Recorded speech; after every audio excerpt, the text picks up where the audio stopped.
Detective Maria Rodriguez had been staring at the same incident report for 20 minutes, her third cup of lukewarm coffee growing cold beside her keyboard.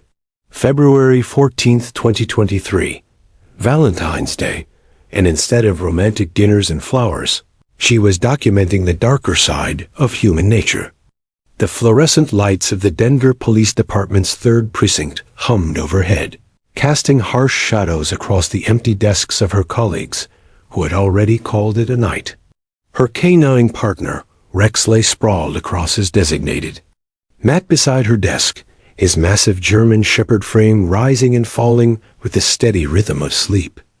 At 8 years old, Rex was considered a veteran on the force, having worked narcotics detection for 6 years alongside Maria.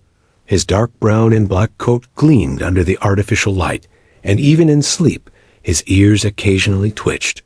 At distant sounds, a testament to his never-ending vigilance. Maria glanced at the clock. 11:43 p.m. 4 more minutes and her shift would officially end. She was already mentally planning her route home, thinking about the leftover Chinese takeout waiting in her refrigerator, and the hot shower that would wash away another day of witnessing humanity's failures. That's when the radio crackled to life with a sound that would haunt her dreams for months to come. Unit 347. We have a domestic disturbance at 1247 Maple Street. Apartment 3B. Multiple. Neighbors reporting screaming. Possible child in distress. Respond immediately. The words child in distress hit Maria like a physical blow. 20 years on the force had hardened her to most situations, but cases involving children always managed to crack the protective shell she'd built around her. Heart. Rex was instantly alert, his head snapping up from his mat, amber eyes focused and ready. It was as if he could sense the gravity in the dispatcher's voice through the radio waves. Unit 347 responding. Maria replied, her voice steady despite the knot forming in her stomach. She grabbed her jacket and weapon belt, while Rex automatically moved to his position by the door, his training kicking in without a single command needed. The drive to Maple Street felt both endless and impossibly short. Each red light seemed to mock the urgency pounding through Maria's veins, while every green light brought them closer to whatever horror awaited. Rex sat rigidly in the back seat, his breathing controlled and focused. In the rear-view mirror, Maria could see his reflection, ears erect, eyes scanning the passing streetlights, every muscle coiled with professional tension. The Maple Street apartments materialized out of the darkness like something from a nightmare. Built in the 1970s and showing every year of neglect, the 3-story brick complex squatted beneath broken streetlights, its parking lot littered with abandoned shopping carts and debris. Graffiti covered most surfaces, and several windows were boarded up with plywood that had long since warped and split. As Maria stepped out of her patrol car, the winter air bit at her exposed skin with bitter February teeth. But it wasn't the cold that made her shiver. It was the sounds emanating from the building before them. Even from the parking lot, she could hear the chaos. A man's voice roaring with chemically fueled rage, a woman's higher-pitched responses mixing desperation with defiance, and underneath it all, threading through the adult voices like a thin wire of pure terror, the sound of a child crying. Rex emerged from the vehicle with fluid precision, immediately falling into position at Maria's left side. His nostrils flared as he processed the cocktail of scents, fear, anger, and something else that made his lip curl slightly. Even without his specialized training, the distinctive acrid smell would have told the story. Methamphetamine, fresh and potent. They approached the building with practiced caution, Maria's hand resting on her service weapon, while Rex's sensitive nose continued gathering intelligence. The front entrance door hung askew on broken hinges, providing easy access to anyone with questionable intentions. The hallway reeked of cigarettes, mold, and human desperation, a combination that seemed to seep from the very walls. Apartment 3B was located at the end of the first-floor corridor, and with each step closer, the sounds grew more distinct and more disturbing.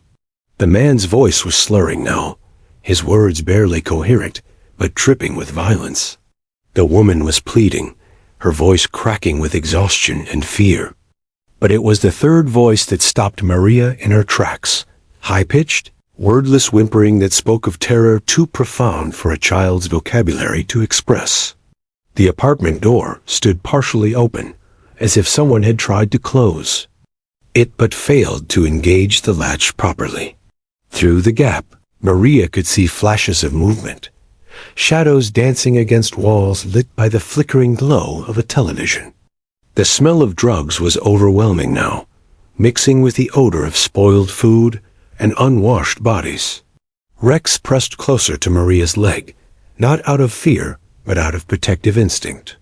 His training told him that dangerous substances were present, but something deeper in his canine intuition sensed a different kind of danger, the particular vulnerability that came with innocence under threat.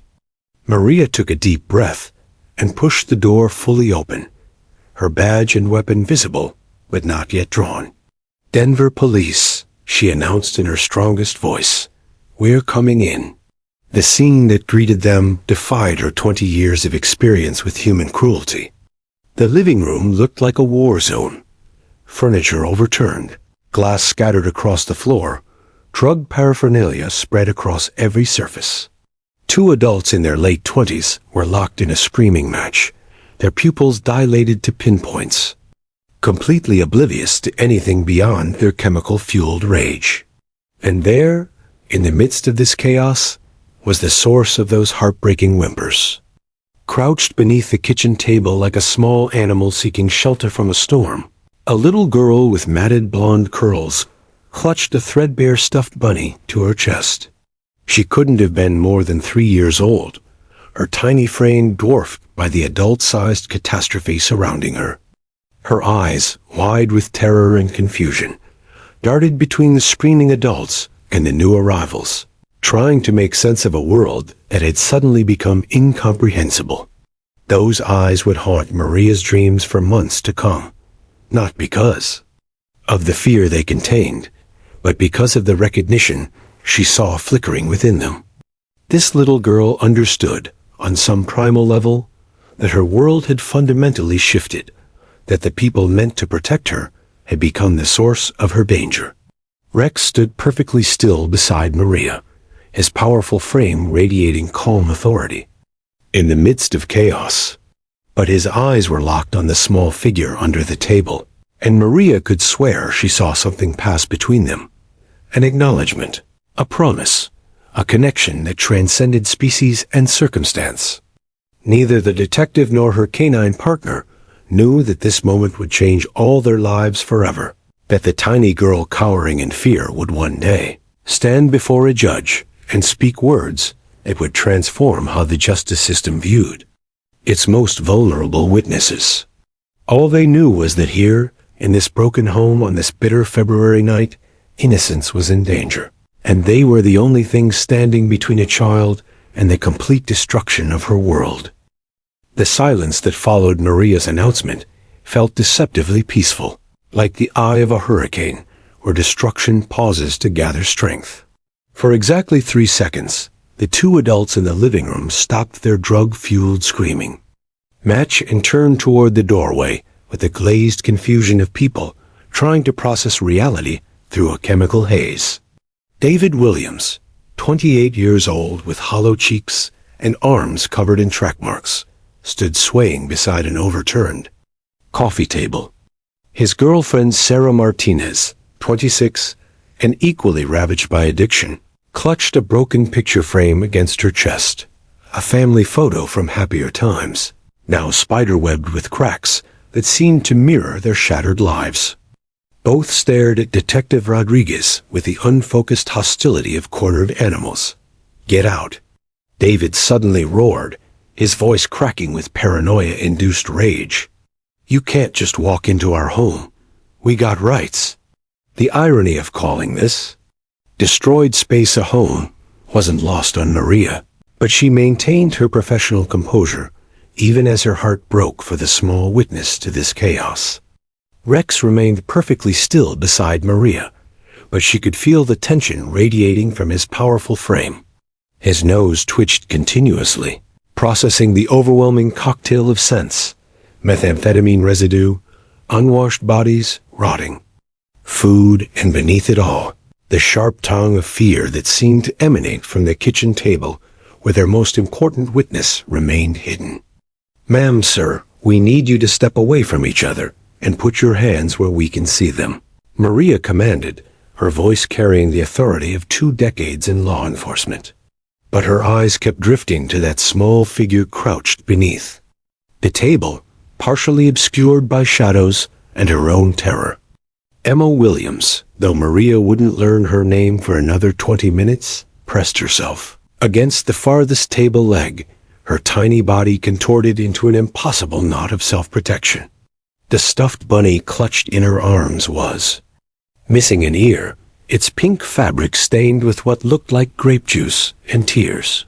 Her blonde curls, once probably brushed daily with loving care, now hung in matted tangles around a face streaked with dirt and dried tears. What struck Maria most profoundly wasn't the physical neglect. She'd seen worse in her career, but the look in Emma's eyes. At 3 years old, this child had already learned to make herself invisible, to compress her entire existence into the smallest possible space to avoid becoming a target of adult rage. Those blue eyes, which should have sparkled with curiosity and mischief, instead held a wariness that belonged on someone decades older. "We weren't doing nothing wrong," Sarah screamed, though the evidence surrounding them told a different story. Glass pipes, burnt spoons, and small plastic baggies littered every surface. The apartment reeked of chemicals and neglect. In the kitchen sink, dishes had accumulated into a moldy mountain that spoke of weeks without basic care. As backup officers arrived and began the process of securing the scene and reading rights, Maria found herself drawn to the table where Emma remained frozen. The child hadn't made a sound since the police entered, but her eyes tracked every movement with the hypervigilant attention of someone whose survival depended on predicting adult behavior. "Hey there, sweetheart," Maria said softly, crouching down to make herself less intimidating. "My name is Maria. I'm here to help you." She kept her voice gentle, the same tone she used with frightened animals or trauma victims.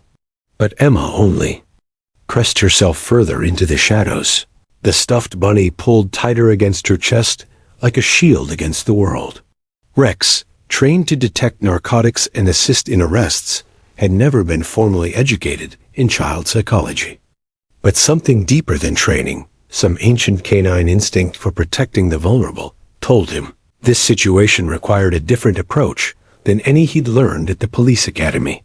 Without any command from Maria, Rex began to move, not toward the child, which might have seemed threatening, but in a wide arc around the kitchen table. His movements were deliberate and slow, each paw placed with careful consideration. He lowered his massive frame until his belly nearly touched the floor, making himself appear less imposing, despite weighing nearly 90 pounds. Emma's eyes followed Rex's every movement. For the first time since the officers had arrived, her breathing seemed to slow slightly. The hyperventilating gasps that had been shaking her small frame began to even out as she watched this large, calm presence navigate the chaos with such purposeful gentleness. "That's Rex," Maria explained, her voice barely above a whisper. "He's my partner. He's very gentle, and he helps people." She remained crouched several feet away, giving Emma space while providing a calm adult presence. "He's wondering if you're okay." As if understanding Maria's words, Rex settled into a perfect sphinx position about 4 feet from the table, close enough to offer comfort, far enough to avoid seeming threatening. His amber eyes, wise and patient, fixed on Emma's frightened face with an expression that seemed to say, "I'm here. You're safe now." The transformation wasn't immediate, but it was noticeable. Emma's death grip on the stuffed bunny loosened. Slightly. Her breathing continued to steady. Most remarkably, she stopped trying to make herself smaller and instead leaned forward just a fraction of an inch, as if drawn by Rex's calm energy. In the living room, the arrest process continued, with the usual chaos of handcuffs, rights being read, and radio calls to social services. David cursed and threatened. Sarah alternated between belligerence and weeping, and the backup officers worked to process the scene and catalog evidence. But beneath the kitchen table, a different kind of drama was unfolding. Quieter, more profound, and ultimately more important than any legal proceeding. Rex remained motionless, his presence a steady anchor in Emma's storm-tossed world. Occasionally, he would blink slowly at her, a gesture that animal behaviorists recognize as a sign of non-threatening intentions. Emma began to mirror this behavior, her rapid, panicked blinking gradually slowing to match his rhythm. Maria watched in amazement as her canine partner seemed to intuitively understand exactly what this traumatized child needed. Not words. Emma hadn't spoken since they arrived. Not physical comfort, which might seem threatening after what she'd witnessed, but simply the presence of someone strong enough to protect her, yet gentle enough not to add to her fear. When? The social services caseworker finally arrived 30 minutes later. She found Emma still under the table, still clutching her damaged bunny, but no longer trembling. Rex maintained his position like a furry guardian angel, and for the first time that terrible night, Emma's eyes held something other than terror. As they prepared to remove her from the only home she'd ever known, broken though it was, Emma did something that surprised everyone. She looked directly at Rex and whispered 2 words that would echo through Maria's memory for months to come. "Thank you." The K-9 officer and his human partner had no way of knowing that this brief encounter under a kitchen table would reshape their understanding of healing, justice, and the profound connections possible between species. They only knew that somehow, in the midst of human failure and childhood trauma, something beautiful and important had just occurred.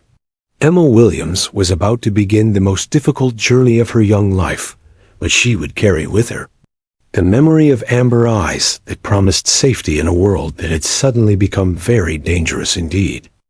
3 weeks had passed since that horrific February night, but for Emma Williams, time seemed to exist in fragments, moments of terror that replayed behind her closed eyelids, alternating with stretches of empty silence that worried everyone. Around her, the Johnson family home on Elm Street stood in stark contrast to the chaos she'd been rescued from. White picket fence, manicured lawn, and the kind of suburban tranquility that belonged in family sitcoms rather than real life. Linda Johnson, a registered nurse and mother of 2 grown children, had fostered dozens of children over the past 15 years. She thought she'd seen every possible response to trauma rage, withdrawal, regression, nightmares. But Emma's silence was different, deeper, and more unsettling than anything in her experience. It wasn't the temporary muteness of shock that gradually faded as children felt safer.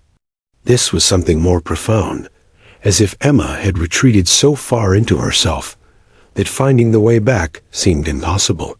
"She eats when you put food in front of her," Linda explained during her weekly check-in call with Detective Rodriguez. "She sleeps, though she has nightmares most nights. She follows simple instructions, like wash your hands or time for bed, but she hasn't spoken a single word since." Linda's voice trailed off. They both knew what since referred to. Maria pressed the phone closer to her ear. Rex sprawled across his favorite spot on the living room rug beside her. Even at home, the German Shepherd rarely strayed far from his partner's side. Any interaction with other children? Toys? Drawing? "That's the strangest part," Linda continued, her voice filled with professional concern, mixed with personal heartbreak. She shows no interest in typical 3-year-old activities. No coloring, no dolls, no picture books. She just observes, like she's trying to figure out if this place is safe or if it's going to explode into chaos like her old home. Dr. Sarah Chun, the child psychologist assigned to Emma's case, had warned them about this possibility. Extreme trauma could cause children to emotionally flatline, their developing brains essentially hitting a pause button on normal development while trying to process experiences far beyond their capacity to understand. Emma had witnessed her parents' deterioration from functional addiction to violent chaos over months, watching the two people she depended on for survival become increasingly unpredictable and dangerous. Has she shown any attachment behaviors at all? Maria asked, though she suspected she knew the answer. None, Linda confirmed sadly. She doesn't seek comfort when she's upset. She doesn't play. She doesn't even cry anymore, which honestly frightens me more than if she were having screaming tantrums. It's like she's learned that emotional expression is dangerous, so she's just turned it off. What Linda didn't tell Detective Rodriguez during that phone call, what she hadn't told anyone yet, was what she'd discovered 3 days earlier that changed everything. It had been a Tuesday afternoon, unusually warm for late February. Linda was preparing dinner in the kitchen when she realized she couldn't hear Emma anywhere in the house. For a foster mother, silence was often more alarming than noise. She'd searched the bedrooms, the basement playroom, even the closets where traumatized children sometimes hid. She found Emma in the backyard, sitting cross-legged in the grass beneath the old oak tree, engaged in what appeared to be an animated conversation with thin hair. Linda stood frozen at the kitchen window, straining to hear the first words Emma had spoken since entering their home. And then you walk really slow so I wouldn't be scared, Emma was saying, her voice bright and clear in a way Linda had never heard before. You have really pretty eyes, like my grandma's favorite necklace that sparkled. She paused, as if listening to a response only she could hear. I know you couldn't take me with you, but that's okay. Police dogs have important jobs. Linda's breath caught in her throat. Emma was talking to an imaginary friend specifically, an imaginary dog. The little girl gestured with her hands as she spoke, occasionally nodding as if receiving answers to questions Linda couldn't hear. You made the scary feelings go away, Emma continued, her small voice filled with wonder. When everything was loud and breaking, you were quiet and strong. I wished I could be strong like you. Over the following days, Linda observed this ritual with growing fascination and hope. Every afternoon, weather permitting, Emma would go to the backyard and spend 30 to 40 minutes in deep conversation with her invisible companion. She called him Big Dog, and their conversations revealed more about Emma's emotional state than weeks of gentle probing from adults had accomplished. Big Dog knows about being brave when you're scared, Emma explained during one overheard session. He told me that being scared doesn't mean you're weak. It means you understand when something is dangerous, and that's smart. Linda began taking notes, documenting what she could hear of these one-sided conversations. Emma talked about the night her parents were arrested, but filtered through the perspective of someone trying to comfort and reassure her. She described Rex's careful movements, his patient presence, the way his eyes seemed to promise that she would be okay. I think about your soft ears when the nightmares come, Emma said one afternoon, and how you didn't leave me alone under the table, even when the loud people were being mean. You stayed with me until the nice lady came. But it was Thursday of the third week that Linda witnessed something that made her immediately call Detective Rodriguez. She'd been watching Emma's afternoon ritual from the kitchen window when she saw the little girl stand up and begin demonstrating something she called police dog walking. Emma dropped to her hands and knees and began moving with deliberate, measured steps around the yard. Her little face was serious with concentration as she sniffed for imaginary dangers, occasionally stopping to sit at attention, just as she'd seen Rex do. She was mimicking not just the German shepherd's movements, but his entire demeanor, the calm alertness, the protective awareness, the quiet confidence that had made such an impression on her traumatized mind. "I'm practicing being strong like you," Emma announced to her invisible friend. "So when other kids are scared, I can help them feel safe too. You showed me how to be brave inside, even when everything outside is scary." Linda watched with tears streaming down her cheeks as Emma continued her elaborate game of being a police dog. The child, who hadn't spoken a word to any human in 3 weeks, was processing her trauma through play, using Rex's example as a template for resilience and courage. "She needs to see him again," Dr. Chun said when Linda called to report the breakthrough. "This isn't just childhood imagination. She's formed what we call a trauma bond with the dog. He represents safety and strength in her memory. This imaginary relationship is actually helping her heal, but she might make faster progress if the connection could become real again." "You mean bringing the dog here?" Linda asked. "I mean, we need to consider the possibility that this little girl has found her own form of therapy," Dr. Chun replied thoughtfully. "Animal-assisted healing isn't uncommon, but I've never seen a child bond this strongly with an animal." She met for less than an hour during one of the worst moments of her life. The fact that she's using that memory as a source of strength rather than additional trauma is remarkable. That evening, Linda finally made the phone call she'd been contemplating for days. Detective Rodriguez listened in amazement as Linda described Emma's afternoon conversations and her elaborate games of being a police dog. "She's not just remembering Rex," Linda concluded. "She's channeling him, using his example to teach herself how to be brave." "Maria, I think this little girl has found her voice. She just needs the right listener." Neither woman could have predicted that Emma's invisible friend would soon become visible again, or that their reunion would ultimately lead to one of the most powerful testimonies ever delivered in a Colorado courtroom. They only knew that sometimes healing comes from the most unexpected sources, and that a frightened child's imagination had turned a brief encounter with a police dog into a lifeline back to hope.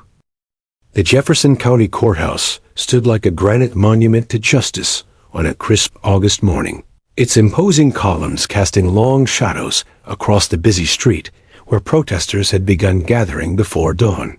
6 months had passed since that terrible February night, and the case of People versus Williams and Martinez had become something much larger than a simple drug possession and child endangerment charge. District Attorney Margaret Walsh reviewed the case file one final time. In her corner office, the weight of responsibility pressing down on her shoulders like a lead blanket. 25 years as a prosecutor had taught her that some cases transcended their legal boundaries to become something more significant. Tests of the system's ability to protect its most vulnerable citizens. This was one of those cases. The defense is going to argue for rehabilitation over incarceration. Her assistant prosecutor, James Martinez, no relation to defendant Sarah Martinez, said as he spread photographs across the conference table. The images told the story of that night in stark detail. The destroyed apartment, the drug paraphernalia, and most damning of all, a small sneaker visible beneath the kitchen table where Emma had hidden in terror. They're not wrong about rehabilitation. Being needed, Margaret admitted, her silver hair catching the morning light streaming through tall windows. But that doesn't negate the fact that they endangered a child's life for months before that night. Emma didn't just witness one incident, she lived in that chaos every day. The challenge facing the prosecution was both simple and insurmountable. Their key witness was 3 years old and had spoken fewer than 50 words since being placed in foster care. Without Emma's testimony, the child endangerment charges would likely be reduced to simple possession, resulting in minimal jail time and court-mandated counseling that both defendants would probably complete, just enough to satisfy legal requirements.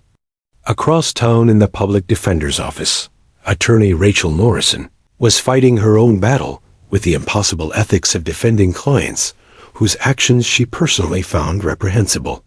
David Williams and Sarah Martinez weren't evil. They were sick people whose addiction had transformed them into dangers to the child they both claimed to love.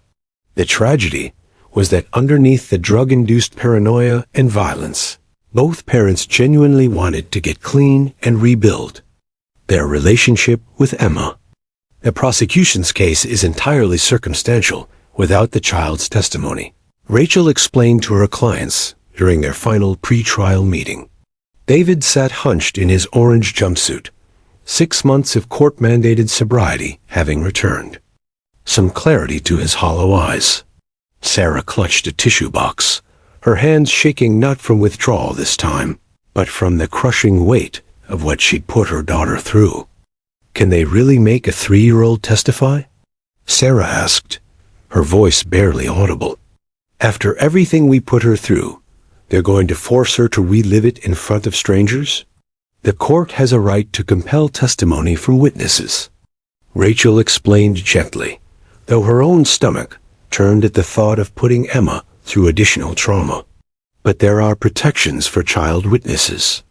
The testimony might be given in chambers, or through video link, or with special accommodations to make it less intimidating.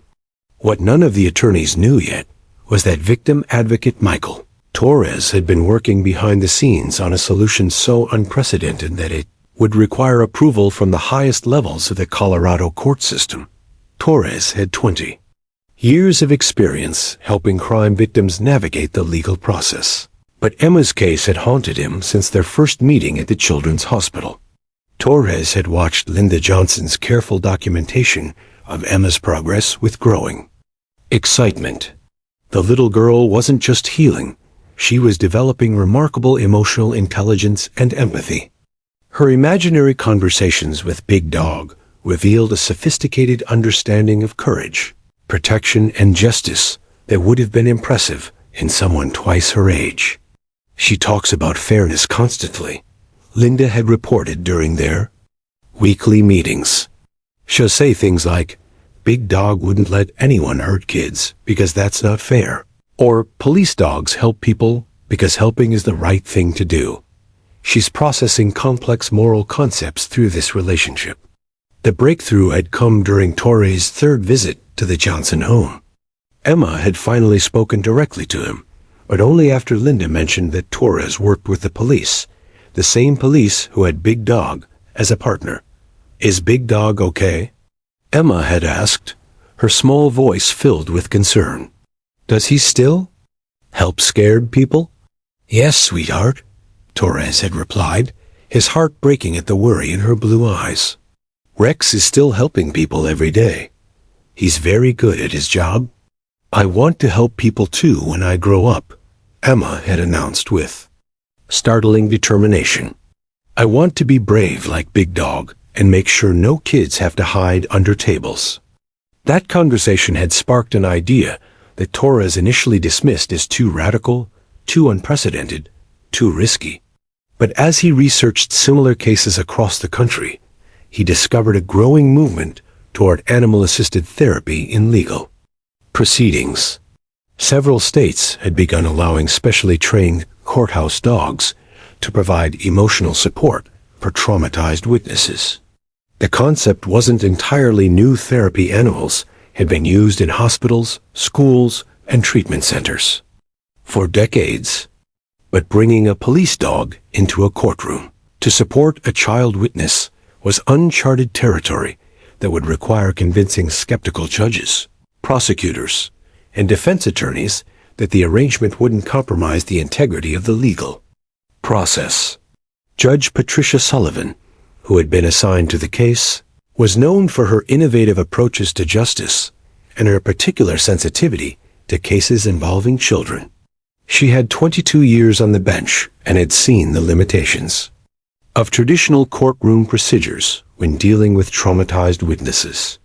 But even she was initially skeptical when Torres presented his proposal during a closed chambers meeting.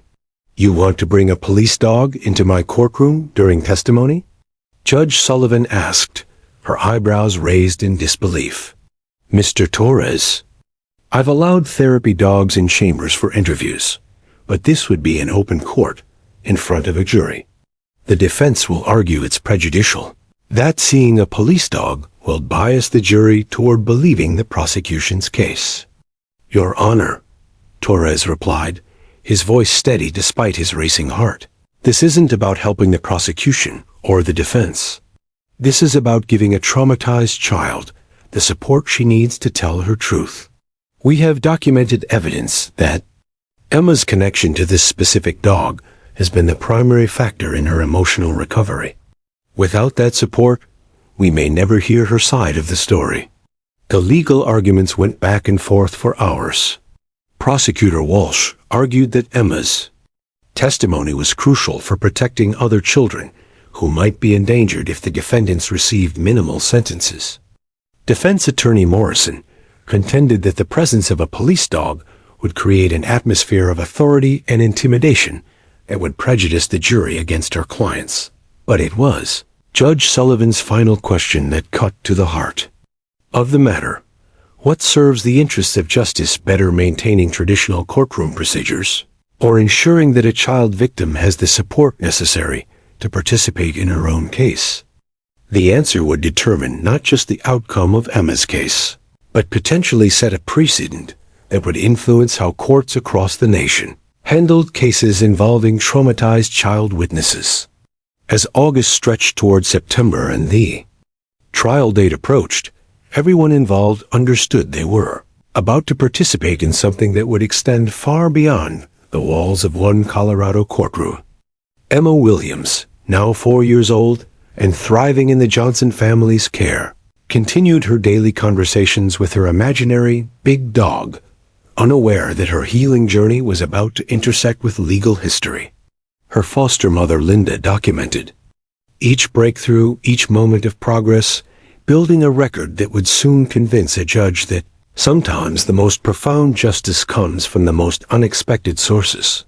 The stage was set for a legal battle that would test everyone's understanding of trauma, healing, and the courage required to seek justice for the most vulnerable members of society. The courthouse conference room had been transformed into something resembling a child-friendly space, though the underlying tension remained as thick as the August humidity pressing against the tall windows. Social worker Janet Martinez had arranged colorful cushions around the austere furniture, and victim advocate Michael Torres had brought juice boxes and graham crackers, small comforts that felt absurdly inadequate given the gravity of what was about to unfold.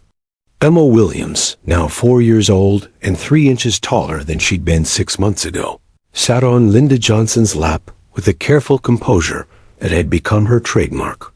Gone was the terrified, silent child who had cowered under a kitchen table. In her place sat a little girl whose blonde curls were now neatly braided, whose clothes were clean and colorful, and whose blue eyes held a depth of understanding that seemed far beyond her years. But those same eyes also carried shadows, dark spaces where nightmares still lived, where the memory of chaos and abandonment lurked just beneath her newfound stability.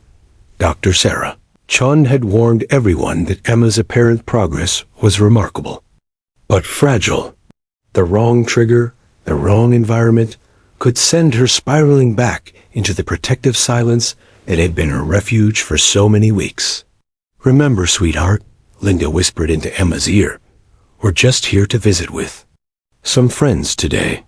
Detective Rodriguez and Rex want to see how much you've grown." Emma nodded solemnly, her small hands smoothing down the yellow sundress Linda had carefully chosen for this reunion.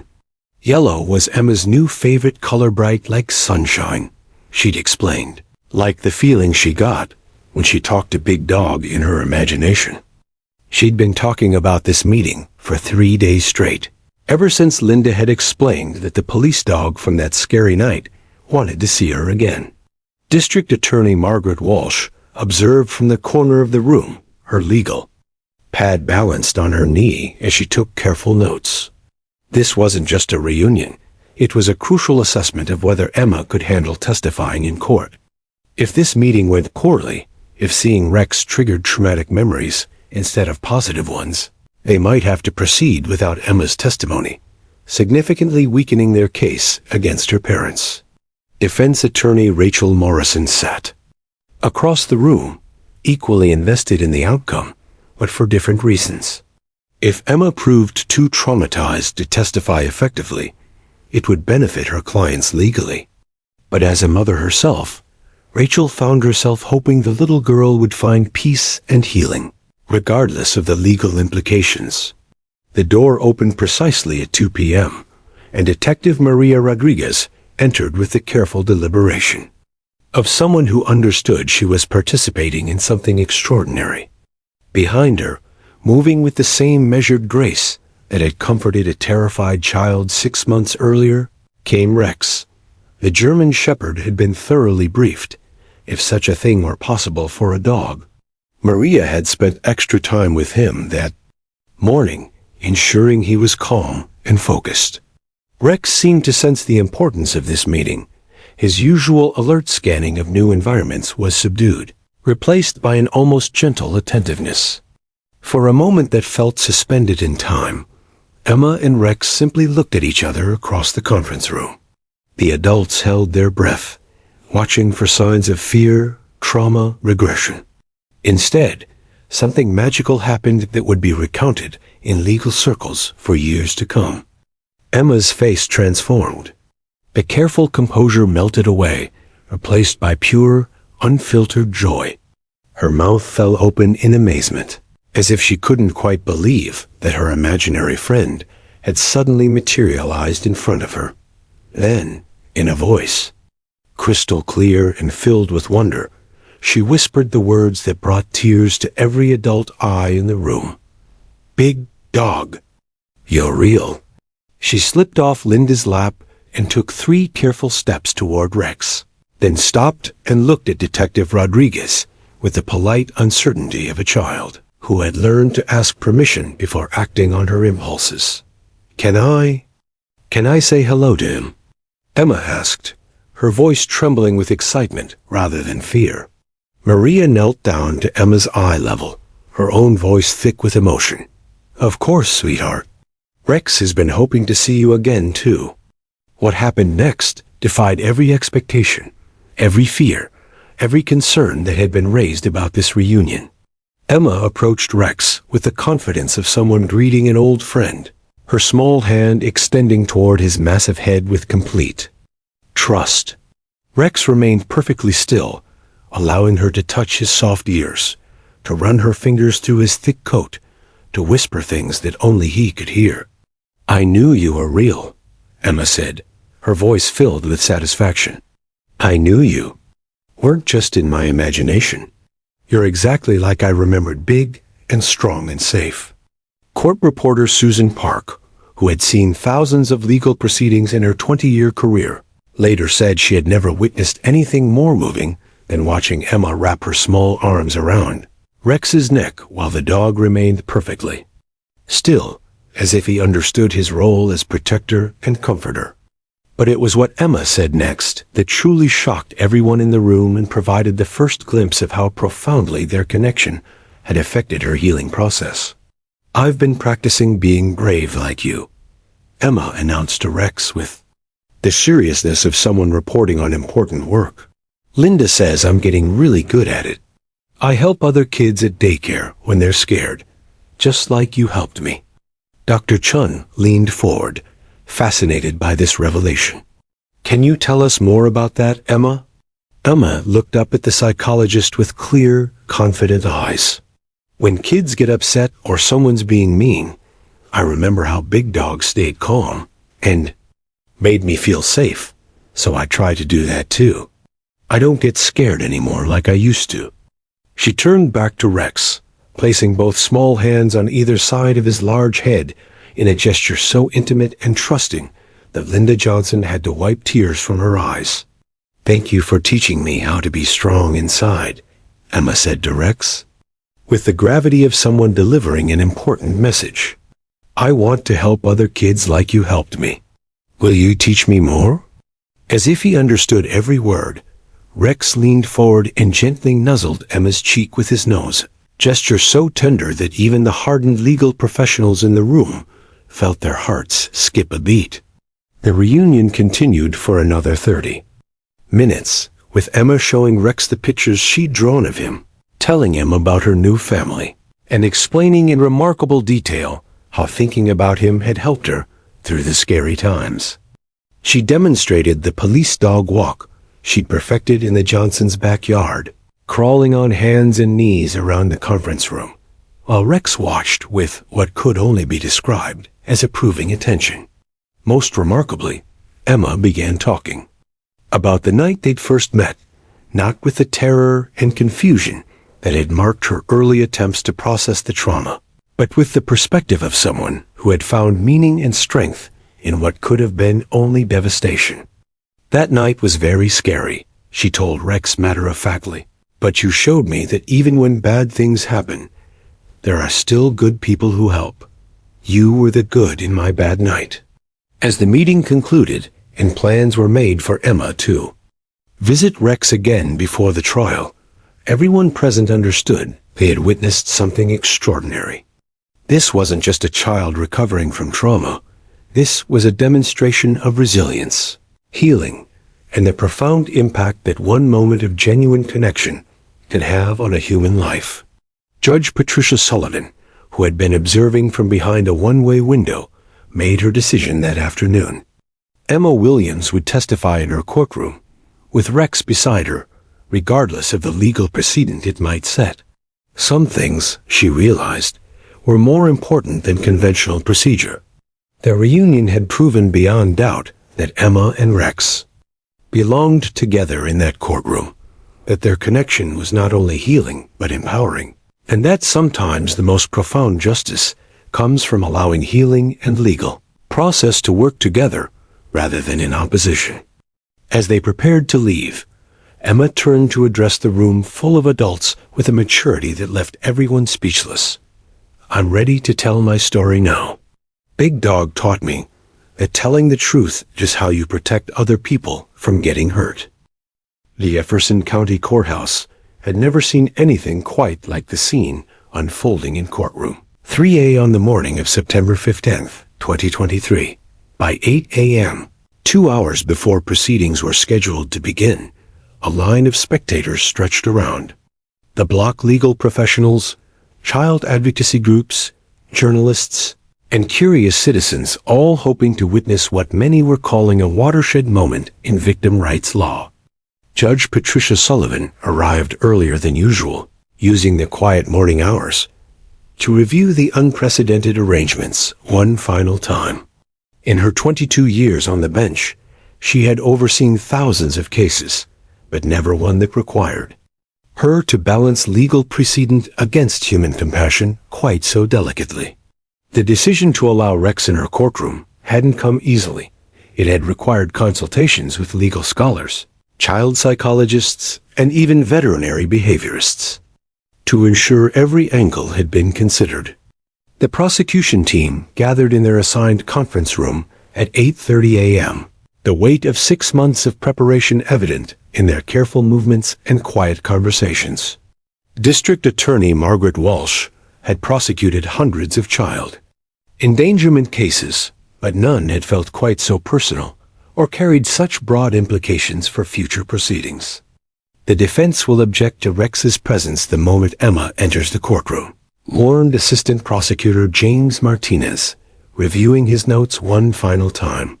Morrison's filed 3 separate motions claiming the dog's presence will prejudice the jury and create an atmosphere of law enforcement intimidation. "Let them object," Walsh replied with quiet confidence. "We have Dr. Chun's expert testimony about trauma-informed legal proceedings. We have documented evidence of Emma's improvement with Rex's support. And most importantly, we have a judge who understands that justice sometimes requires innovation." Across the hall, Defense attorney Rachel Morrison faced her own crisis of conscience. Legally, she was obligated to zealously defend her client's interests, which meant challenging any factor that might bias the jury against David Williams and Sarah Martinez. But personally, as someone who had watched both defendants struggle through 6 months of court-mandated rehabilitation, she understood that their recovery depended as much on making amends as it did on avoiding prison time. They want to take responsibility, Morrison explained to her assistant during their final preparation session. Both David and Sarah have made remarkable progress in treatment. They're not the same people who were arrested in February. But legally, I have to protect their rights, even if allowing Emma to testify with the dog might actually help them find closure.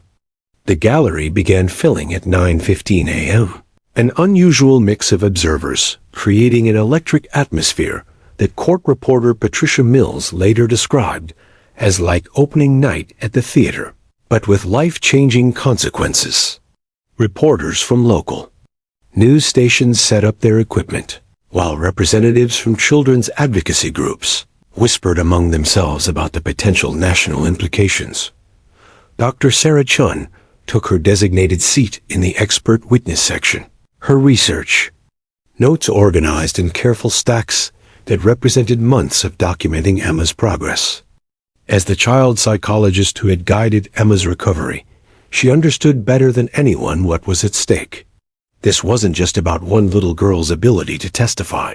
It was about whether the legal system could evolve to truly serve its most vulnerable witnesses.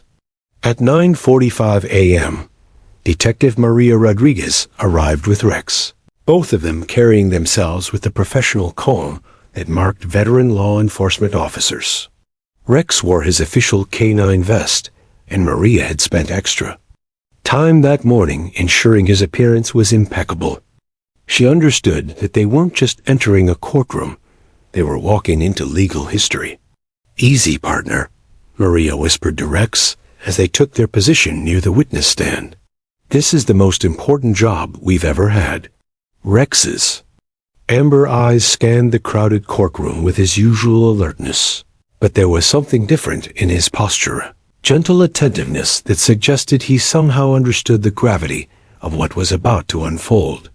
The Johnson family arrived at exactly 10 a.m., Emma walking between Linda and Robert, Johnson with the careful dignity of someone who had been thoroughly prepared for this moment.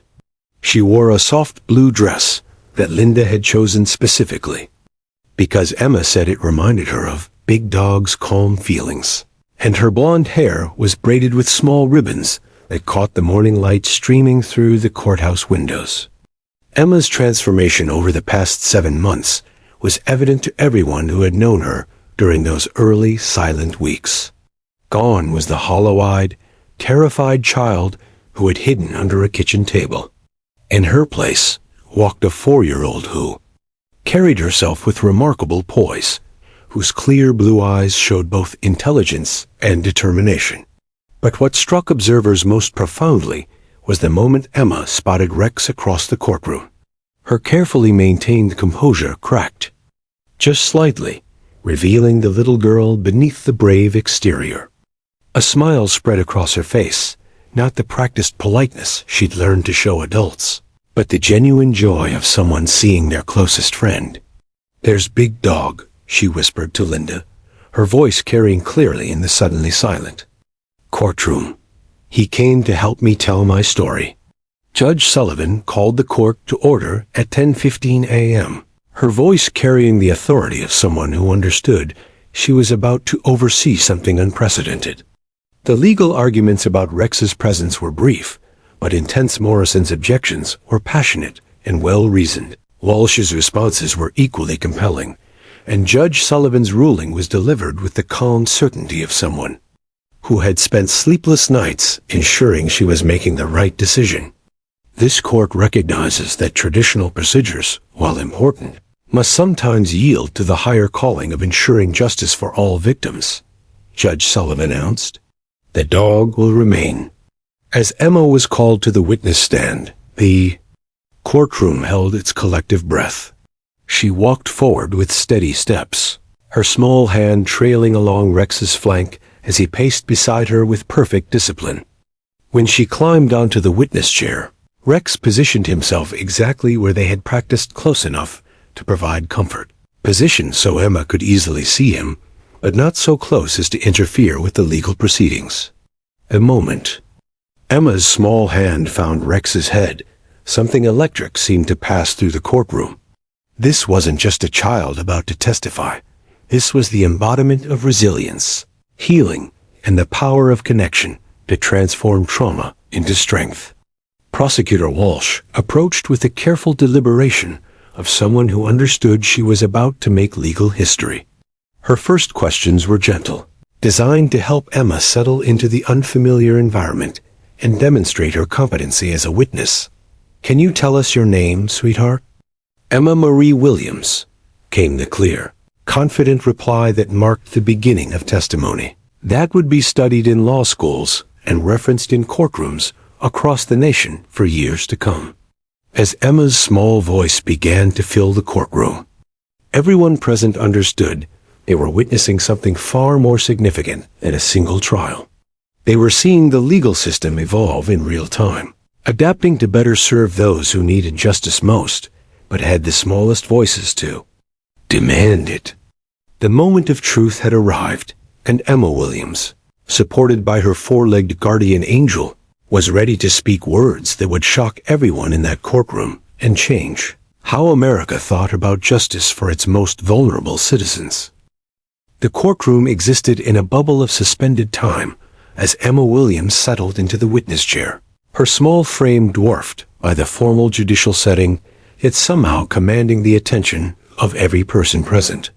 Her blue eyes swept across the gallery, taking in the sea of adult faces, watching her with mixtures of hope, concern, and barely contained emotion. When her gaze found Rex positioned beside the witness stand, her shoulders relaxed slightly, and she placed her tiny hand on his massive head with the confidence of someone touching a lifeline. District Attorney Margaret Walsh approached with movements so deliberate they seemed choreographed, each step calculated to maintain the careful atmosphere of trust and safety that had taken months to build. She had prosecuted hundreds of cases involving child witnesses, but never had the stakes felt quite so monumental, not just for Emma and her family, but for every traumatized child who might one day need the courage to speak their truth in a courtroom. "Emma," Walsh began, her voice as gentle as a mother speaking to her own child, "can you tell everyone here how old you are?" "I'm 4 years old," Emma replied clearly, her voice carrying across the silent courtroom with surprising strength. "I had a birthday last month. Linda made me a cake with yellow flowers because yellow is my favorite color now." Several jurors smiled at this innocent detail, but Walsh noted the subtle significance. Emma was talking about now having a favorite color, implying there had been a before when such simple preferences didn't exist in her world. "Emma, do you remember Detective Rodriguez and Rex?" Walsh continued, gesturing toward Maria and the German shepherd. Emma's face lit up with genuine joy. "Yes, that's Big Dog. He's my friend who helped me when everything was scary." She looked directly at Rex as she spoke, and the dog's tail gave the slightest wag, a gesture so subtle that only those watching carefully caught it. "Can you tell us about the first time you met Rex?" Walsh asked, knowing this was where the testimony would either succeed brilliantly or potentially overwhelm Emma with traumatic memories. For a moment, Emma was quiet, her small fingers working through Rex's thick fur as if drawing strength from the contact. When she spoke again, her voice carried a maturity that seemed impossible for someone so young. "It was the night when a loud people came to my house," she began, her eyes never leaving Rex's calm amber gaze. "Mommy and Daddy were sick that night, really, really sick in their heads, and they were saying scary words and breaking things." The courtroom remained absolutely silent, but those watching closely could see defense attorney Rachel Morrison wiped tears from her eyes. Even knowing this testimony could harm her client's case, she was struck by Emma's compassionate description of her parents' addiction as an illness rather than evil. I was hiding under the table, because hiding was the only thing I knew how to do when the world got too loud and scary, Emma continued, her voice growing stronger. I thought maybe if I made myself really, really small, the scary feelings would forget I was there. Dr. Sarah Chun leaned forward in the expert witness section, amazed by Emma's articulation of her trauma response. Most 4-year-olds couldn't verbalize such complex emotional experiences, but Emma's months of processing her experience through conversations with her imaginary big dog had given her a vocabulary for feelings that defied her age. Then what happened? Walsh prompted gently. Emma turned to look directly at Rex, and when she spoke, it was as if she were having a private conversation with her dearest friend that happened to be overheard by a room full of strangers. You came, she said simply, her small hand stroking Rex's ears. You walked into all that chaos, and you were the first calm thing I had seen in so long. You moved like you knew exactly what to do, like you were strong enough to handle anything. Scary. The courtroom was so quiet that the sound of people breathing seemed amplified. Court reporter Patricia Mills later said she had never typed words that felt so heavy with meaning. When you looked at me under that table, Emma continued, her voice growing even stronger, your eyes promised me something. They promised me that I wasn't alone anymore, that someone strong had come to make sure I would be okay. Judge Patricia Sullivan found herself gripping her gavel so tightly her knuckles had turned white. In 22 years on the bench, she had never heard testimony delivered with such pure, devastating honesty. But it was what Emma said next that would be quoted in legal journals, referenced in law school textbooks, and remembered by everyone present for the rest of their lives. Big dog, Emma said, looking directly into Rex's eyes. You didn't just save me that night. You taught me something I didn't know before. She paused, her small face serious with concentration. You taught me that being scared doesn't mean you're weak. It means you're smart enough to know when something is dangerous. But being brave means staying gentle even when everything around you is harsh. The silence that followed was broken only by the sound of someone in the gallery stifling a sob. Even the hardened reporters, scribbling notes, found themselves pausing to process what they had just heard. You showed me that heroes don't yell, or break things, or hurt people, Emma continued, her voice now carrying across the courtroom like a prayer. Heroes stay calm and make scared people feel safe. You were my hero when I was too little to save myself. Linda Johnson pressed a tissue to her eyes, remembering all those afternoons when Emma had practiced being a police dog in their backyard, not just playing, but learning to embody the qualities that had saved her. But Emma wasn't finished. She took a deep breath, looked around the courtroom at all the adult faces hanging on her every word, and delivered the statement that would transform how America thought about trauma, healing, and justice. I asked God that night to send someone strong to help me, she said, her young voice filled with a spiritual certainty that transcended her years. And he sent you, big dog. He sent you wearing a police costume to teach me that even in the darkest, scariest places, there are still good people who protect children. The courtroom erupted not in noise, but in emotion so profound that it seemed to change the very air pressure in the room.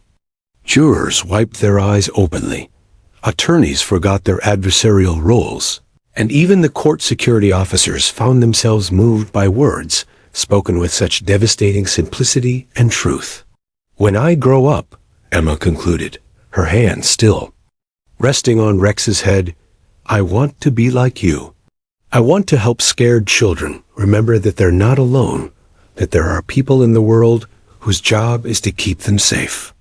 You showed me that even when everything is broken, love still exists. As Prosecutor Walsh struggled to find her voice to continue the questioning, Emma looked around the courtroom one more time and added the words that would echo through legal history. Thank you for showing me that monsters are real, but heroes are real too. And heroes are stronger. The silence that followed was not empty, it was full, pregnant with the weight of truth, spoken with such pure honesty that it transcended legal proceedings to become something sacred, something that would change everyone who heard it and ripple out to transform how society protects its most vulnerable members. The aftermath of Emma's testimony rippled through the Jefferson County Courthouse like seismic waves, fundamentally altering everyone it touched. Judge Patricia Sullivan called for a 30-minute recess, but it took nearly an hour for the emotional atmosphere to settle enough for proceedings to continue. Jurors wiped tears openly. Court officers stood straighter, as if inspired by the 4-year-old's definition of heroism. And even the most hardened reporters found themselves questioning everything they thought they knew about justice and healing.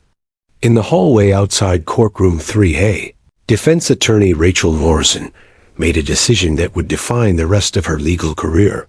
She approached District Attorney Margaret Walsh with tear-stained cheeks and a voice thick with emotion. My clients want to change their plea, Morrison said quietly, her usual adversarial posture replaced by something approaching reverence. After hearing Emma, after seeing what their daughter has become, despite everything they put her through, David and Sarah want to allocate. They want to take full responsibility. Walsh studied Morrison's face, recognizing the sincerity behind the request. Are you certain? The jury is clearly moved by Emma's testimony, but your clients could still potentially avoid maximum sentences. Margaret, Morrison said, using the prosecutor's first name for perhaps the first time in their professional relationship.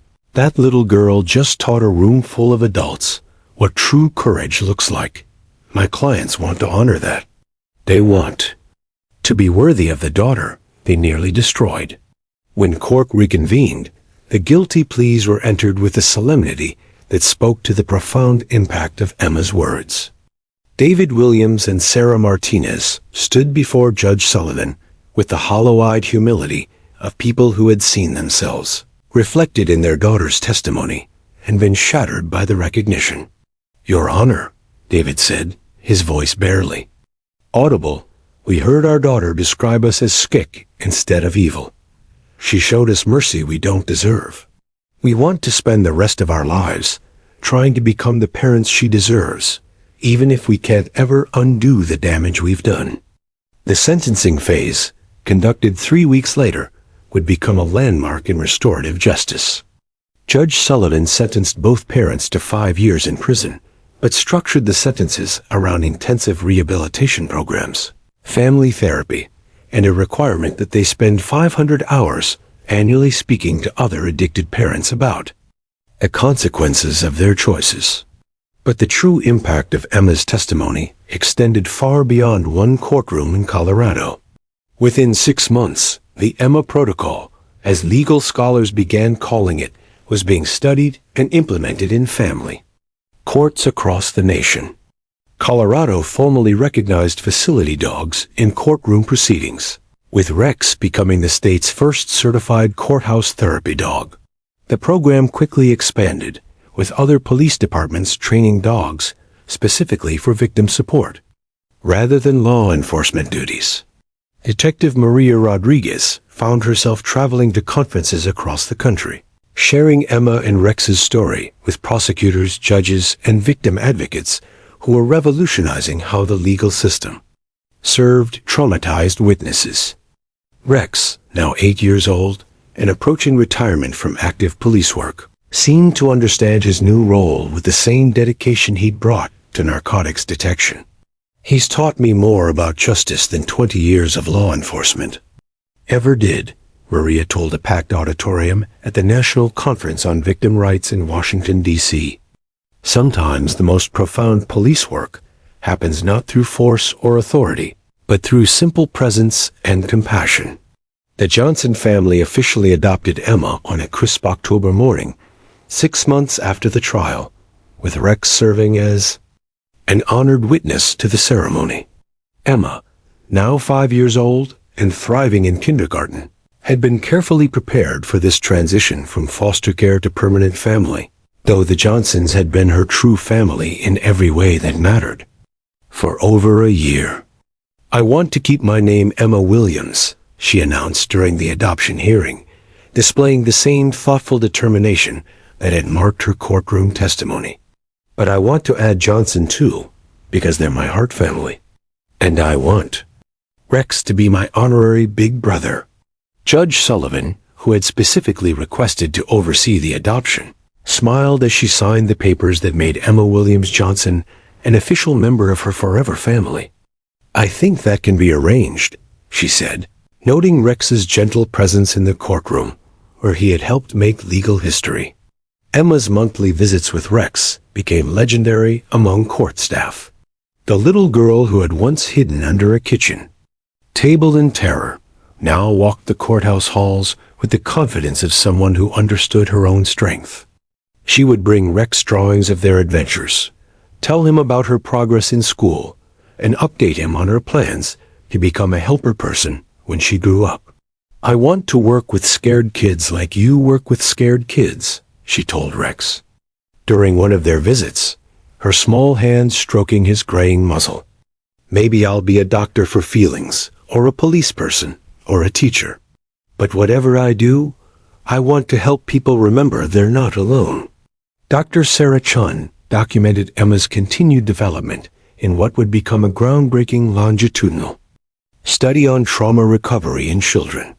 Emma's case challenged every assumption about the lasting effects of severe childhood trauma, proving that with proper support, even the most damaged young minds could not only heal, but transform their pain into extraordinary empathy and wisdom. The little girl who had been removed from her biological parents' care as a terrified, silent victim had become a powerful advocate for other vulnerable children.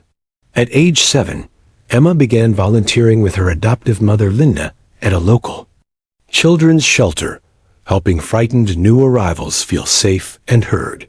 "She has this gift," Linda Johnson told researchers studying Emma's development. "She can look at a scared child and somehow communicate that survival is possible, that healing is real, and that they have strength they don't even know about yet."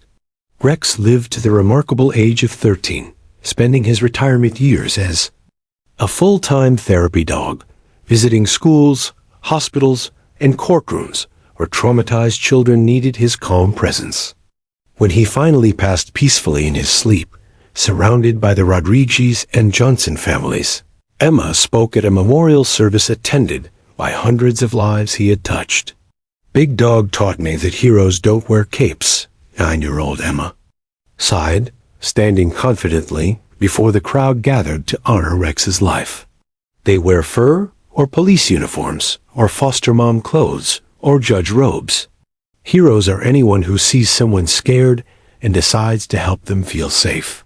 The legacy of that terrible February night had been transformed through Emma's remarkable resilience and Rex's intuitive compassion into something beautiful and lasting. Across America, courthouse therapy dogs now help traumatized witnesses find their voices. The Emma Protocol has become standard practice in family courts dealing with child victims.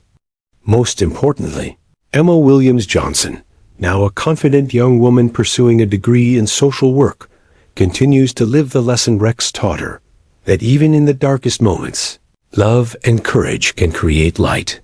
The words a 3-year-old spoke to a police dog didn't just shock a courtroom.